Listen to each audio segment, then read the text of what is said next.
Muito bem, amigos, boa noite a todos aí do curso de odontologia. Sejam bem-vindos aí à disciplina de patologia, tá joia? Patologia básica, né? Nós vamos ver aí alguns conceitos básicos a respeito do estudo de algumas doenças relacionadas a áreas gerais, a áreas do corpo humano, né? Começando aí pela patologia celular e depois a patologia, né, sistêmica, tá? Nós vamos ter aula com vocês toda sexta-feira, né? Então nessas sextas-feiras eu vou estar enviando para vocês o link, né, do YouTube com as aulas, tá ok? Você vai assistir as aulas e eu vou estar disponível ali para vocês, para que vocês possam fazer perguntas, tirar dúvidas, né? Estamos aí sempre à disposição, tá ok, pessoal? Muito bem. Mas antes de fazer, né, eu estava olhando aí a ementa de vocês, a introdução ela fala de patologia celular, né? Quais são as doenças ou os grupos de doenças relacionados à estrutura celular? Bom, antes de falar sobre patologia celular, é importante lembrar que a célula ela tem toda uma estrutura, ela tem toda uma gama de moléculas, né, de átomos, de constituintes. Então é importante a gente estar fazendo aí uma revisãozinha rápida da estrutura celular, né, para que depois, quando nós estivermos falando, né, sobre as doenças, as coisas fiquem mais claras na nossa cabeça, tá bom? Então essa primeira aula nossa é uma revisão, um geralzão aí para vocês sobre a estrutura celular, tá? Bom, a teoria celular dentro das ciências biológicas, ela diz o seguinte: todo ser vivo deve ter pelo menos uma célula. Bom, que eles chamam de unicelulares, né? São geralmente os organismos procariontes, né? Bactérias, né? As eubactérias, tá? E os organismos protistas, os protozoários, são os principais representantes. Existem alguns fungos também que são unicelulares, como é o caso das leveduras. Mas nosso foco aqui são os organismos multicelulares, com várias células. Toda célula precisa, então isso aqui são características gerais de um ser vivo para que ele seja considerado um organismo celular. Metabolismo próprio, ou seja, ele tem que trabalhar os nutrientes, né, que vêm de fora da célula, do meio extracelular, por anabolismo, construção de moléculas, e catabolismo, que é a catálise ou a degradação de moléculas. Tá? Tanto o anabolismo quanto o catabolismo são mecanismos metabólicos importantes dentro de uma estrutura celular, seja uni ou multicelular. Ter DNA e RNA é preponderante que uma célula ela tem os dois ao mesmo tempo, né? Não somente um, não somente o outro, mas que tenha os dois ao mesmo tempo. Por quê? Porque a sequência evolutiva diz que o DNA produz o RNA e o RNA produz proteínas, né? Então eu vou falar sobre isso mais daqui um pouquinho. E também ser capaz de reproduzir. Então, ter ácidos nucleicos ou nucleicos, né, como queiram, é importante para que ocorra o processo reprodutivo. Então, toda célula tem que ter um DNA. Ora, se eu quero dividir essa célula, por exemplo, por mitose, né? O que é a mitose? Quando uma célula diploide se divide em duas haploides com a mesma carga genética. Se eu tenho um DNA, eu vou precisar de dois DNA, então esse DNA ele tem que duplicar. Então, quando o DNA duplica, produzindo uma nova estrutura de núcleo, quer dizer que houve um processo reprodutivo. Isso acontece tanto na mitose quanto na meiose. Terceiro, reação a estímulos do ambiente. Então, toda célula, todo ser vivo precisa reagir. Quando eu digo reagir, quer dizer que ele responde ao ambiente com trocas gasosas, com locomoção, com absorção e excreção de nutrientes, né? E quarto, ter uma estrutura básica, membrana plasmática, citoplasma e material genético, que é o DNA e o RNA. Então, se tem essas características, eu digo então que o indivíduo é um ser vivo pertencente aí ao mundo biológico, né? Olha lá, algumas características gerais. As células podem se dividir em organismo procarionte ou eucarionte. Os procariontes, procário, cário, núcleo, pró-primitivo, tá? Então, núcleo primitivo significa que este ser vivo, veja bem, ele tem um material genético, que é o, né, tá aqui essa massa aqui no meio, material genético, está disperso aqui dentro. Não tem um envoltório, né, protegendo, separando essa massa nuclear, tá? Isso aqui é o caso das bactérias do reino monérico. Mas a grande maioria, né, dos seres vivos do planeta, reino protista, reino fungi, reino plantae, reino animalia, tem uma estrutura eucário, ó, eu, presença, cário, núcleo. Quer dizer que existe uma estrutura nuclear separada por uma membrana nuclear, tá? Que nós chamamos de cariomembrana. E lá dentro, olha aqui, ó, essa região escura aqui dentro, nós temos aí a estrutura de ácidos nucleicos, que é o caso do DNA e o RNA. Tá? Então aqui, ó, eucário e aqui procário, tá bom? Membrana plasmática. Eu vou falar separadamente, bem rapidinho para vocês, de cada uma dessas estruturas. Membrana, citoplasma e ácidos nucleicos, tá? A membrana, ela tem uma estrutura de mosaico fluido. Tanto procariontes quanto eucariontes, todos os seres vivos têm a mesma estrutura de membrana. É claro, uns têm mais ou menos determinadas substâncias, mas basicamente o que nós temos na membrana? Olha só, essas bolinhas azuis, né, com essas perninhas, lembram disso? Isso aqui são os fosfolipídios, né? Essas estruturas como canais aqui, ó, alongadas, são proteínas que ajudam, né, na estrutura e no transporte de substâncias. Fora da célula, dentro da célula. Meio extracelular, meio intracelular. Então, tudo que vai passar para o interior da célula ou vai sair da célula tem que passar por essa estrutura. Então, todos os seres vivos têm algo parecido com isso. Fosfolipídios e proteínas.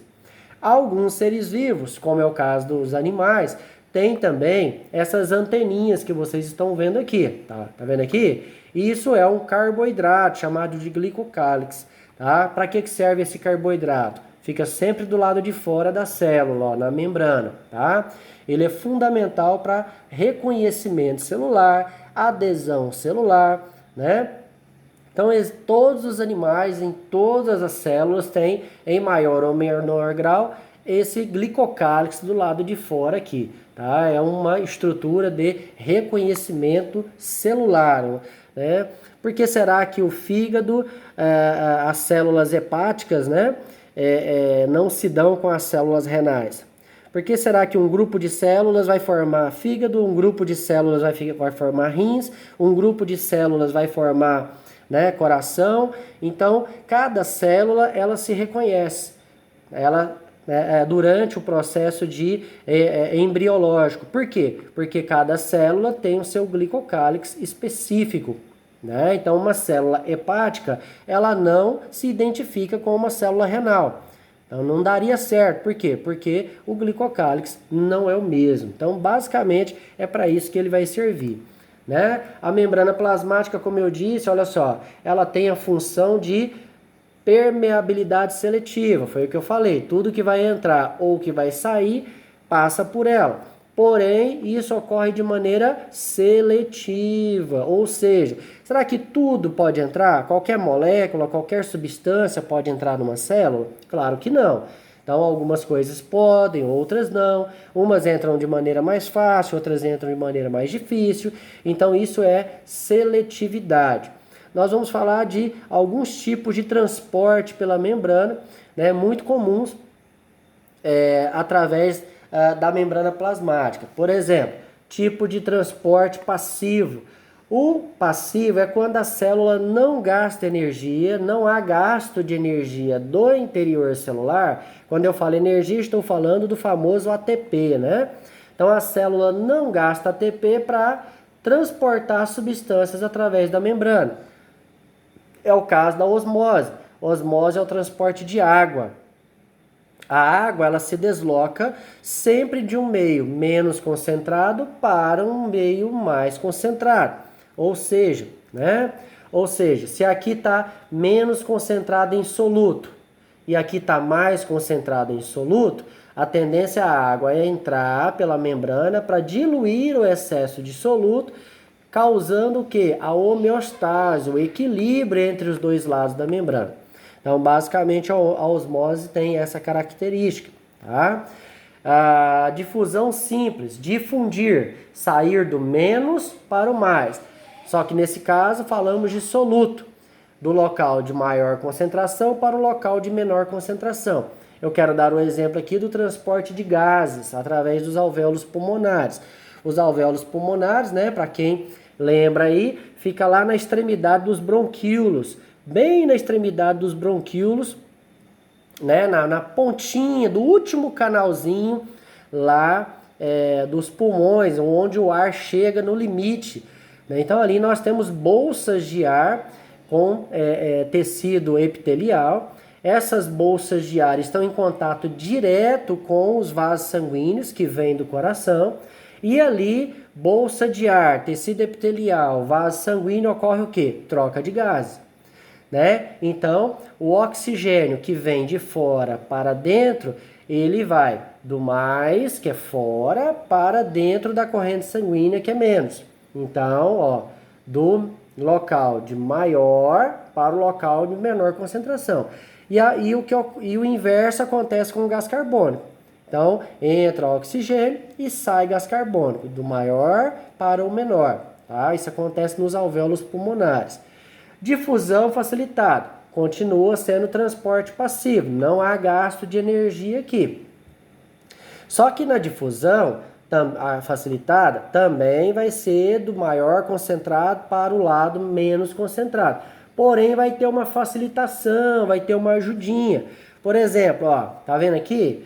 Tá? Tem uma proteína aqui. Tá? Então, essa proteína, ela vai fazer o quê? Ela vai pegar uma determinada substância que está lá fora e vai ajudar essa substância a entrar na célula.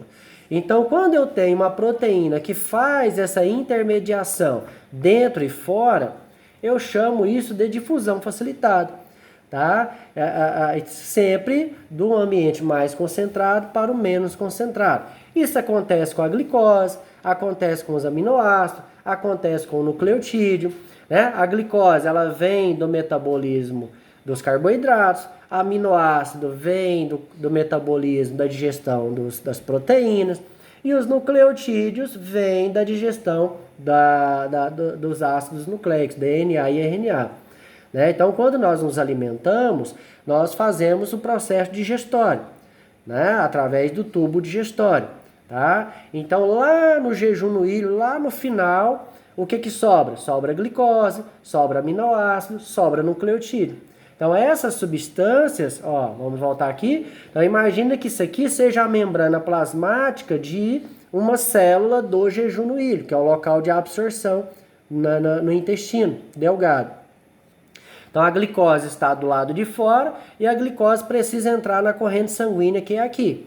Então, essa proteína, ela dá uma ajudinha. Tá? Professor, é sempre assim? Sempre. Glicose, aminoácido, nucleotídeo, eles estão de fora. Precisa entrar na célula? Precisa entrar na corrente sanguínea? Então, tem que ter uma ajuda de uma proteína específica. Tá? Isso é difusão facilitada. Tem também o transporte ativo. Nesse caso aqui, existe gasto de energia. Tá? Então, nesse processo, as substâncias são transportadas com gasto de energia, podendo ocorrer do lado de menor concentração para o de maior. Quando a gente fala de menor para o maior, significa que há um esforço. Tá? Por quê? Porque vai contra o gradiente de concentração. A gente sempre brinca assim, para descer todo santo ajuda, que é o caso da difusão, do mais para o menos. Então, isso aqui não tem gasto de energia. Você soltou na ladeira, vai, né? A não ser a difusão facilitada que tem uma ajudinha, mas mesmo assim é facilitado. Já o transporte ativo, não. Você tem que tirar de onde tem pouco para onde tem muito. Então, é contra o gradiente de concentração. Isso gera um esforço muito grande para a célula. Então, o que acontece? Ocorre um gasto energético. Lembra do ATP lá da respiração celular, né? Glicólise, ciclo de Krebs, cadeia respiratória. Então, aquele ATP produzido na queima da glicose, ele vai ser utilizado também para transportar algumas substâncias para dentro ou para fora de alguns grupos específicos de células, tá? É o que nós chamamos de transporte ativo. O melhor exemplo que eu posso dar para vocês é o transporte de impulsos nervosos através dos neurônios. Então, todo o processo neural, toda transmissão sensorial, toda a sensibilidade relacionada ao sistema nervoso central e ao sistema nervoso periférico depende direta ou indiretamente da condução dos impulsos nervosos. E esses impulsos nervosos são conduzidos mediante um tipo de transporte ativo, que nós chamamos de bomba de sódio e potássio. O sódio e o potássio são íons fundamentais, né, na transmissão dos impulsos nervosos. Desculpa. Então, o sódio e o potássio, eles precisam entrar e sair da célula, né, contra o gradiente de concentração, na medida que isso cria uma certa polaridade. E essa polaridade, positivo e negativo, vai causar o deslocamento dos impulsos nervosos. Nós vamos falar um pouquinho melhor sobre isso, né, mais adiante. Então, o sódio e o potássio, nesse caso aqui, são íons. E como íons, eles têm dificuldade de passar pela membrana, né? Porque a membrana ela não tem essa polaridade positiva e negativa. Isso é difícil para os íons, né, serem transportados para o interior da célula ou para fora da célula. Então, a grande maioria dos íons são transportados, né, através de transporte ativo, né? Algumas células, alguns tecidos têm canais específicos para transporte de íons e não vai gastar energia. Mas no caso do impulso nervoso é gasto energético. Existe também outros tipos de transporte pela membrana, que são as endocitoses. Então, tem água, que é o caso da osmose. Vamos voltar lá? Rapidão, ó. Água, transporte passivo, né? Difusão simples, difusão facilitada, também transporte passivo, mas passa pela membrana, tranquilo, né? Aqui pelo fosfolipídio, ou passa pelas proteínas, de alguma maneira vai passar, né? São substâncias que são selecionadas, mas elas passam com certa tranquilidade. Até mesmo no transporte ativo, gasta energia, mas atravessa a membrana com tranquilidade e agilidade. Agora, no caso das endocitoses, existe um agravante. As moléculas são enormes, elas não passam pela membrana, nem por transporte passivo, nem por difusão, nem por transporte ativo. Aí o que acontece? A membrana cria estratégias para englobar, para absorver essa substância, tá? Então, uma das estratégias é a fagocitose, a absorção de partículas grandes e sólidas, ação leucocitária. Olha que nome difícil, mas não é não, viu gente? É muito simples. A absorção de partículas grandes e sólidas. Vou dar um exemplo para vocês. Imagine um leucócito, uma ação leucocitária. Imagine um leucócito e ele identificou um micro-organismo na sua corrente sanguínea, né? Então, esse micro-organismo precisa ser combatido. O leucócito, né, todos lembram, né, é um glóbulo branco, faz parte do sistema imunológico, tá? Bom, então, esse leucócito, ele identificou esse micro-organismo. O que ele vai fazer agora? Ele precisa destruí-lo. Só que o leucócito é uma célula e que ela não tem uma arma, uma proteína, algo que sai da célula e vai para a corrente sanguínea. Aquele leucócito, ele precisa colocar o micro-organismo dentro dele para tentar destruir dentro do citoplasma, dentro da célula. Tá? Então, o que acontece? Ocorre uma fagocitose.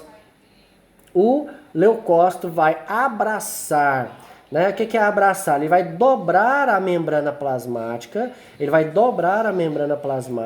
e como que abraçar, né? Como que dar um abraço, né? E naquele micro-organismo, ele abraça aquele micro-organismo e puxa. Então ele vai lá, pega aquele micro-organismo com a membrana vai para fora, pega e traz para o interior da célula. E aí lá no interior da célula vai acontecer então a tentativa de destruição daquele micro-organismo. É o que a gente chama de ação leucocitária, tá? Pelo menos vai tentar, nem sempre consegue, tá? Existe também o caso da pinocitose, que é o caso da absorção de partículas grandes e líquidas. O melhor exemplo que eu posso dar para vocês é a absorção de lipídios lá no jejum no ilho. Lembra que eu falei do jejum no ilho agora há pouco? Pois é. O jejum no ilho é o local do intestino delgado de absorção de nutrientes. Porém, existem algumas partículas de gordura, que nós chamamos partículas lipídicas, que são enormes. Elas não passam pela membrana plasmática com facilidade. Tá? Aí o que acontece? A membrana plasmática ela sofre uma invaginação, ela dobra. Tá aqui a membrana. Aí ela vai dobrar para o interior da célula. Ela faz isso, ó. A membrana dobra e aí o lipídio vai passar aqui no meio, ó. Tá aqui, né? Ó, a membrana dobrou e aí o lipídio vai passar aqui no meio para o interior da célula. É um mecanismo muito simples, né? Mas é uma partícula muito grande e precisa dessa estratégia. O lipídio é fundamental, né? São as nossas reservas de gordura, né? Estou falando dos lipídios bons, aquele lipídio necessário, aquele que faz parte do metabolismo, né, do corpo humano. Né? Aqueles outros lipídios ruins aí se acumulam, causam problemas, mas lipídio é lipídio, pessoal. Ele passou pelo jejum no ilho, ele vai passar do mesmo jeito, através de pinocitose. Professor, e se esse lipídio for absorvido por uma célula lá do tecido adiposo? A mesma coisa. Tá? A membrana vai dobrar e o lipídio vai entrar na célula e vai se acumular lá no tecido adiposo. Muito bem. Aqui eu coloquei rapidamente para vocês, né, uma curiosidade a respeito dos vírus. Então, a grande maioria dos vírus não consideram vírus como um organismo vivo. Por quê? Porque ele não tem potencial de multiplicação, replicação individual. Ele não consegue fazer metabolismo próprio.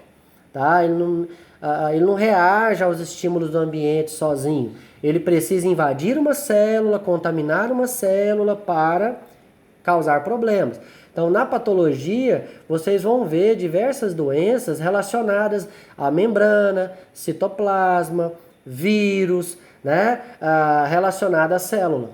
Um vírus, por exemplo, olha só, ele, apesar de não ser considerado uma célula, eles têm possuem o que a gente chama de parasitismo intracelular obrigatório.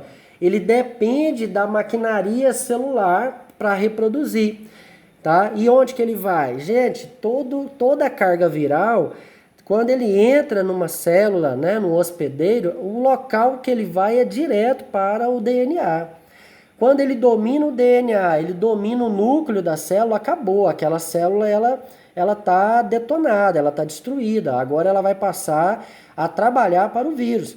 Ou ela vai ser destruída imediatamente, ou ela vai passar a trabalhar para o vírus, fazer serviço para ele. Tá? Então, todo vírus que causa problemas, né, doenças a nível celular, tecidos, órgãos, ele começa dessa maneira. Então, é importante a gente falar, né, de algumas patologias relacionadas a vírus, patologias celulares. Tá ok? Bom,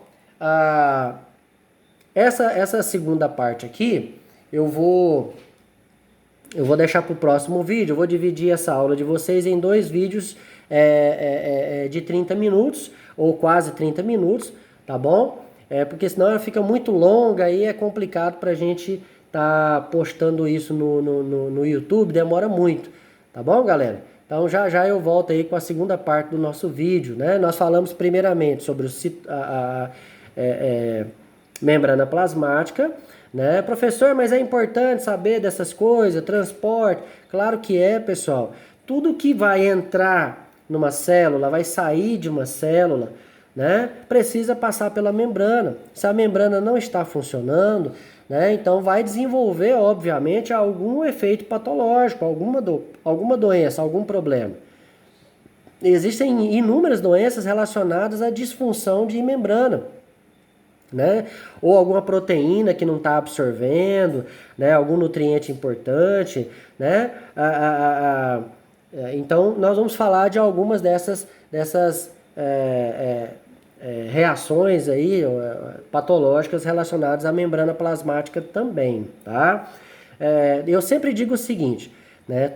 Todo alimento, todo medicamento, toda infecção, toda contaminação, ela chega primeiro onde? Ela chega primeiro numa célula. Seja uma célula epitelial, seja numa célula sanguínea, seja numa célula hepática, numa célula respiratória. Então, o destino final, o destino primordial é uma célula. Aí uma célula adoece, passa para outra, passa para outra, passa para outra e assim sucessivamente. Aí afeta o tecido. Afetou o tecido, afeta o órgão. Afetou o órgão, afeta o sistema e assim sucessivamente. Tá? Então é importante começar pela célula, pela estrutura da célula, para depois a gente entender o que acontece com o tecido, com o órgão, com o sistema. Tá beleza? Então vamos aí para a segunda parte do vídeo.